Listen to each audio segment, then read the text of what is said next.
જાજો રે,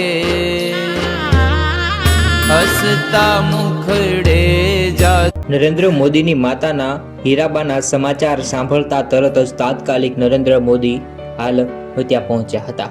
UN હોસ્પિટલમાં તેમની સારવાર ચાલી રહી હતી. તે દરમિયાન મોડી રાત્રે 3:30 વાગ્યાની આસપાસ હાલ દુઃખદ ઘટનાની જાણ હાલ તબીબીઓ દ્વારા જાણવામાં આવી હતી.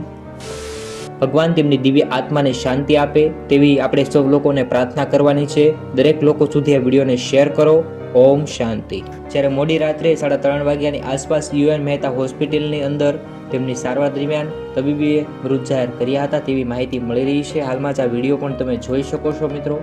આવી રીતે આ ખૂબ જ દુઃખદાયક સમાચાર અત્યારે સામે આવી રહ્યા છે. ત્યારે હીરાબાને મળવા માટે સોમાભાઈ મોદી UN મહેતા હોસ્પિટલમાં પણ આવ્યા હતા. PM મોદીના માતા વર્ષથી 18મી જૂને 100 વર્ષ ઉંમર થતી હતી. તેમનો જન્મ 18મી જૂન 1923ના રોજ થયો હતો. ભગવાન હીરાબાની આત્માને શાંતિ આપે. ઓમ શાંતિ.